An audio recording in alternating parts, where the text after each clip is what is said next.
ما در خدمت شما.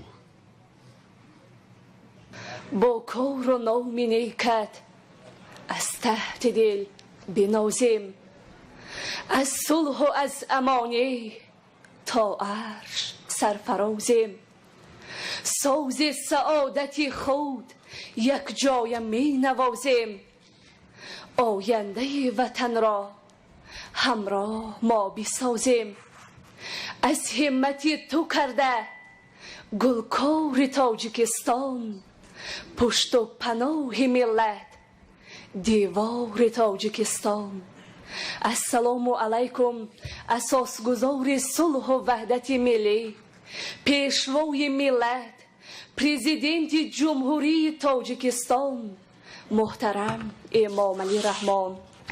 من شیرینبیک و شیرینما، خواننده صنف دهم مؤسسه تحصیلات میانه عمومی رقمی یک شهرک تاجیک‌آباد هستم. بخت بزرگی در این روزی با سعادت نصیبم گردید که از بین 10,000 نفر خوانندگان مکتب‌های ناحیه نزد فرزانه فرزند ملت، ابرمرد دنیای سیاست، بنیادگذار دولت آزاد و صاحب استقلال تاجیکستان، پیشوای معظم ملت چند سخنی گفته باشم. شما پیشوای معظم ملت که سرمعمار کوخ بیگزند صلح تاجیکستانید، در عرفه جشن مبارک و مقدس ملی روز وحدت برای تبریک و تهنیت مردم دیار زیبا منظری رشتان قدم رنجه نمودید و من نیز با قلبی صاف و از محبت سرشار جوانی از نام همه طالب علمان مکاتب ناحیه شما را خیر مقدم میگویم. خوش آمدید.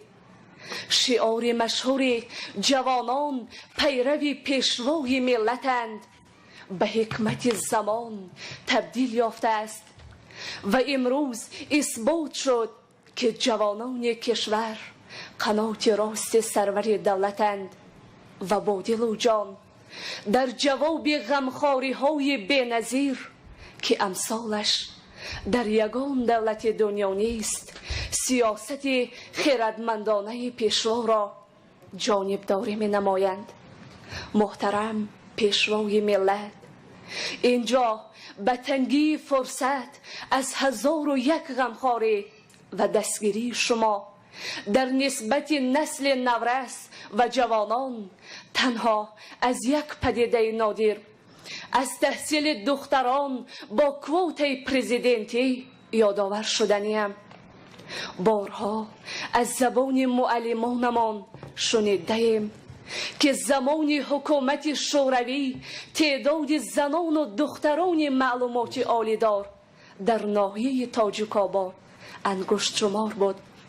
حالا باشد با شرافت لطف پدرانه شما 10 نفر دختران صاحب اقبال تاجیک‌آبادی با کوتا و بیرون از کوتا مؤسسه های عالی کسبی کشور را ختم نموده در همه ساحه های خواجگی خلق با صداقتمندی تمام کار میکنند.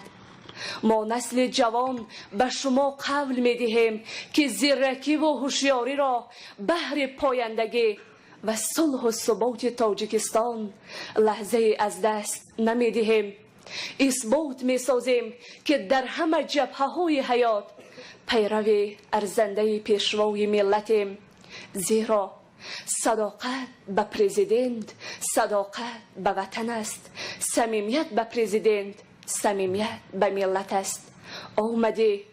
آمده خوشتاجیک‌آبادم معطر گشته است، در لب مردم تبسم غنچه تر گشته است. بار دیگر به ناحیه تاجیک‌آباد قدم مبارک پیشوای معظم ملت را خیر مقدم میگویم. سلامت باشید. سلامت باشید. آسان. السلام علیکم محترم اساسگزار صلح و وحدت ملی، پیشوای معظم ملت، پرزیدنت جمهوری تاجیکستان امام علی رحمان.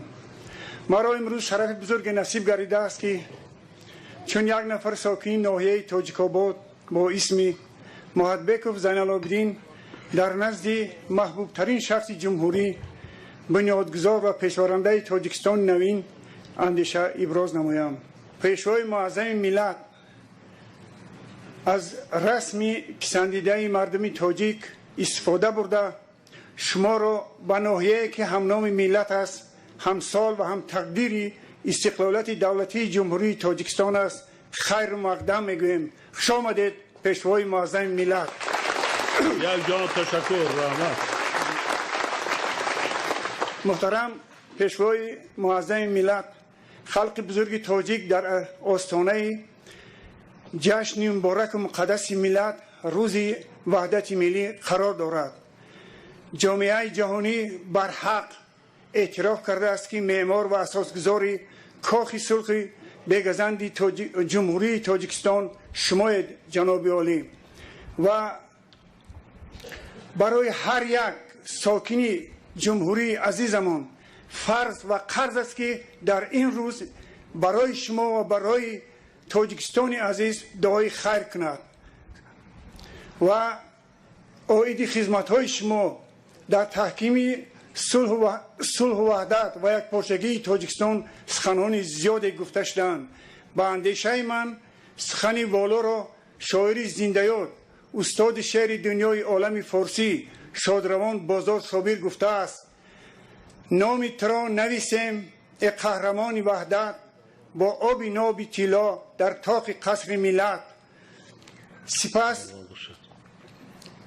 بر حق گذشتگان ذکر کردند که دولت سعادتمند خوشبخت و آزاد است که سرورش به خاطر دیداربینی و آگاهی از حال احوالش به نزد خلق می آید و این فعالیت که از ابتدا تا امروز همصف هم قدم شما است. به این ملت خوشباشی می گویم. من یک چند گفتنی دارم که از بسیار جهت برای مردم جمهوری از زمان کم از فعالیت شما کم چشم رسند. محترم پیشوای معظم ملت، شما از آن سروران دولت‌های هستید که برای روح گذشتگان بزرگان ادبیات فارس تاجیک هم در داخل و هم در خارج خدمت‌های شایسته کردید. از آن جمله وقت شما آگاه شدید که آرامگاه شاعری ناتکرار عبدالقادر بیدل در شهر دهلی نهایت در حالت خراب‌آور است، افتخار ملی و قدرشناسی نسبت روح بزرگان شما را وادار کرد که در برنامه خویش سال 2006 زیارت آرامگاه حضرت بیدل را جای دهید و همین خیلی هم شد. حکومت هندوستان به خاطر آمدن شاه تاجیکان جهان به زیارت آرامگاه شاعر ناتکرار عبدالقادر بیدل، آرامگاه آن را چنان تعمیر و ترمیم نمود که در یک حالت سطح جهانی و شما آن را زیارت کردید و امروزها آنجا جای زیارت اهل مردم فارس گردیده است. با سعی کوشش شما مولانا جلال الدین بلخی سال 2006 در شهر کونیا با خاطر بزرگداشت بود جمع آمد بزرگ برپا گردید و همه ساله هم در تاجیکستان و هم در ترکیه این بزرگداشت‌ها قطع کرده میشوند. این از آن شهادت میدهد که در حقیقت بزرگان را بزرگان زنده می‌دارند. و وقتی که شما سال 2009 با شجاعت شاهانه اقدام گرفتید که 1310 سالگی پیشوای مذهب ابو حنیفه امام اعظم رحمت الله علیه را قید میکنید، از این بسیار تمام مسلمانان دنیا علی خصوص تاجیکستان روح الهام تازه گرفت. محترم جناب عالی، 25 سال مقدم پیش شما بار اول به ناحیه تاجیک‌آباد آمده بودید و اون وقت کوچه ها پر از کوچه های خاکی بودند، دیوارهای پوستگی. بعد 25 سال آمدن شما در زمان صاحب استقلالی این ناحیه کوهستان دوردست دارای راه و پل‌های سطح جهانی، بیناهای بسیار قوته و ورزشگاه و دیگر میدان‌ها گشته است. همه این از حیث توجه شما عبارت است. و در آخر گفتنیم چه در جام نگون باده می‌ریزد و آن خالص جهان از نام تو پر گشت، آن جام جهان خالص. خوش آمدید پیشوای معظم ملت. جان تشکر. خیلی زحمت کشتم مادرکار باز در یک جای که باید نهایه باز هم آباد و زیبا شود. در یک جایگی خیلی همین است، حیات همین است. بله یک بعضا نیت‌ها اینه که کردیم، کوشش اینه که در عمل آنها عملی شوند. فقط نیت این یک داشتند کار خستاناپذیر زحمت کشتم مادرکار در یک جایگی با یک رابری دولت آباد میشه، با مردم، با دست امانه سلامت باشه.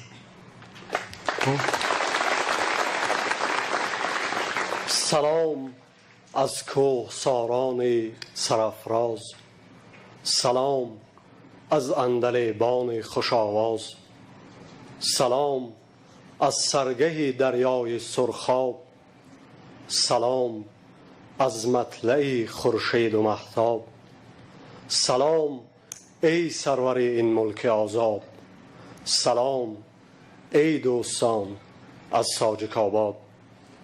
من سلیمان احتم، ختم کرده فاکولته فیلولوژی دانشگاه ملی تاجیکستان، با نمایندگی از نام جوانان تشریف شما را اساسگزار صلح و وحدت ملی، پیشوای ملت، پرزیدنت جمهوری تاجیکستان به ناحیه تاجیک آباد خیر مقدم میگویم و به شما سلامتی، سعادت و خوشبختی و در انجام مسئولیت بزرگ دولتداری و ملت سازی موفقیت تمنا دارم. ای قبای پادشاهی بر تو راست، سایه تو خاک ما را کیمیاست. حالا می خواهم چند سخن چون عرض ارادت و صداقت نسبت به تلاش و زحمت‌های شما در راه سازندگی و بنیادکاری که حاصل تجربه‌های شخصی من است بیان کنم. واقعاً چرخ تاریخ بار سنگین و عظیم را در این مرحله حساس تاریخی به دوش شما بار کرد که نه هر کسی می توانست این بار سنگین را تحمل و این مسئولیت بزرگ را بشناسد و آن را به جان بپذیرد. ولی خداوند به بخت ملت خوشبخت تاجیک پیشوای را به میدان سیاست آورد که با سیاست دوربینانه و درایت حکیمانه خود کشتی گرفتار طوفان حادثات و سرگشته را به ساحل امن و مراد با سرنشینانش سلامت برساند. ما امروز در آستانه تجلیل از روز وحدت ملی قرار داریم، وحدتی که ملت ما را از پراکندگی، نفاق، بیوطنی، بیدولتی، دربدری، خواری و زاری و هزاران بدبختی های دیگر نجات داد. وحدتی که بزرگترین جشن ملی ما استقلال دولتی به آن هرگز کامل نیست. وحدتی که منشأ سعادت و عزت ماست. وحدتی که نتیجه تلاش و زحمت‌های پیشوای معظم ملت ماست. امروز واژه‌های استقلال، وحدت، وطن و ملت با نام پیشوای ملت سخت گره خورده است و او را چون این واژه‌ها عزیز و دوست داشتنی کرده است. شما رسالت پرشرف و اما بسیار دشوار رهبری و راهنمایی ملت تاجیک را در زمان با کمال مسئولیت شناسی به دوش گرفتید که هنوز خیلی جوان بودید و روزهای جوانی خود را در این راه پر از خطر و مقدس فدا کردید. شاعر بر حق گفته است: جوانی را فدا کردم، دیارم تا جوان باشد. گذشتم بارها از جان که جانش در امان باشد. من از این سرزمین تیر و کمان را دور بنمودم که دایم در فضایش پرجلا تیر و کمان باشد. قول و عمل سازنده شما در آن زمانهای نچندان دور تاریخی در راهی به هم آوردن ملت تاجیک هنوز هم کارگر است که نمونه برجسته آن به نزدیکی از کشورهای عربی بازگردانیدن 82 نفر کودک تاجیک است که بار دیگر اثبات ساخت که شما پیشوای راستین و واقعی ملت تاجیک هستید. شما پیشوای معظم ملت. مطمئن باشید که ما جوانان ناحیه تاجیک آباد با پیروی از سیاست‌های دوربینانه و اندیشه‌های حکیمانه شما وعده می‌دهیم که به شما صادق خواهیم ماند، وطن و ملت خود را دوست خواهیم داشت، ارزش‌های ملی را پاس خواهیم داشت، زیرکی سیاسی را از دست نخواهیم داد و هرگز به دام خائنان دولت و ملت نخواهیم افتاد. در انجام سخنان خود را با تمنیات نیکی شاعر وحدت سرای تاجیک استاد لایق شیرعلی به پایان میبرم. خداوندا خدای خویش گردان ملت ما را، میسر کن بقای جاودانی دولت ما را. نهاد کاخ وحدت بس که بر خون شهیدان است، نگه دار از شباخونهای وحشت وحدت ما را. سایه دولت شما از سر ما کم نباد. پیشوای معظم ملت. خوش آمدید. سلامت باشید. سلامت باشید. حالا با نایه برگشتی؟ بله جناب عالی، این سال ختم کننده فاکولته هستم.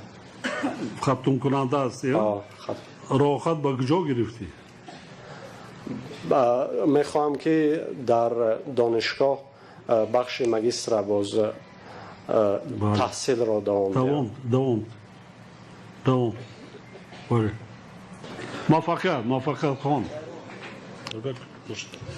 خب السلام علیکم محترم جناب عالی. و علیکم السلام. پیشوای معظم ملت، با یادآوری از زحمت‌های نزدیک به 30 ساله صادقانه و فداکارانه شبانه روزی شما جناب عالی، چون قطره از بحر نظم روی کاغذ آوردم، میخواستم به خاطر تشریفی با سعادت شما در جشن عید وحدت ملی همچون یک ضیافت ادبی در حاشیه دسترخوان دفتر نظم پیشکش سمع مبارک شما و شنوندگان گرامی گردانده باشم. آفتاب از برج مرکز سیری اطراف آمده است، چون مکانی عدل و انصاف با دل صاف آمده است. با محبت با صداقت صلح و وحدت آفری، روشنی بخش وطن از قاف تا قاف آمده است. سپاسی خدا به نظمی منظمی دری که برگزید شما را به خلق به سروری. در آن ساعتی که نه دیو و نه پری نداشت مجال قبول سکندری. روز ننگی وطن از خلق به میان برخیستی، خلق گفتی و چو یک شیر ژیان برخیستی. لطف حق بود زیدری رحمتی آن برخیستی، به جسارت چو جوان مرد جهان برخیستی. گهی اجلاسیه با توصیه روح متین، جان به کف کرده دمی تیر و کمان برخیستی. زین جسارت نیرو بخشیدی به خلقی خسته حال، سوی نور از تاریکی دادی وطن را انتقال.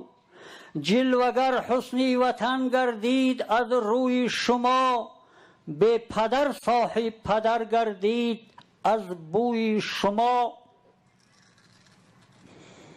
یوسفی عصری و مصر تاجیکستان مرحبا، افتخار دارد به اسمت تاجیکستان مرحبا.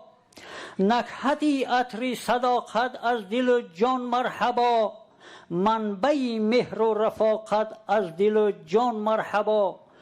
آن خدای تخت شاهی بر شما ارزنده دید، بحر قدرت نوکی انگشت و زبان زیبنده دید. نور لطفی حق نظر در قلبی پاکت کرده است، در مشام عالمیان عطرناکت کرده است. عقل و قدرت انتقال گردد ز کیهان بهر شاه، بر رعیت بگذرد چون روشنی نور ماه. ذره ذره هر زمان از قدرت و نیروی شاه، زم شود نیروی تازه خلق را در صبحگاه. قدرتی لشکر فزاید قدرتی هر کارگاه، قدرتی هر آن که میماند قدم در روی راه. از وزیر تا سروزیری که بود در کارگاه، تا چپان و سرچپانی که بود در زیر ماه. برده ما سرپناه در دولت اقبال شاه، شکر حق باید زی سرور تا بگوییم هر پگاه. دست قدرت سوی آب بردی وطن سیراب شد، سوی تاریکی نمودی مهر عالم تاب شد. دست قدرت خفته را در جاده ها بیدار کرد، نیروی تازه به خلق بخشید دولت دار کرد. ساغری خالی دلها از فرح سرشار شد، تاجیکستان روی نیکویت شدید گلزار شد. خلق در راهی وطنداری رسید بیدار شد، خلق عالم دید نشان و پرچم و اقرار شد. آب را بحری حیات سرمایه خواندی در زمین، 100,000 تشنگان خوانده شما را آفرین. تحت دل از بحر ملت کار و محنت کرده ای، این وطن زیبنده از بحر سیاحت کرده ای. بحر ملت بارها جان را سخاوت کرده ای، جان خود پیوسته اندر جان ملت کرده ای. نور را غون مشعلی راه سعادت کرده ای، قدرتش را قدرتی دستی صناعت کرده ای. تاجیکستان را حقانی تاجیکستان کرده ای. محترم جناب عالی، یک تحفه خاکسارانه از نام همین شاگردا جناب عالی تیار کردگی همین اگر میسپاریم در شما قبول کنید. سلامت باشید.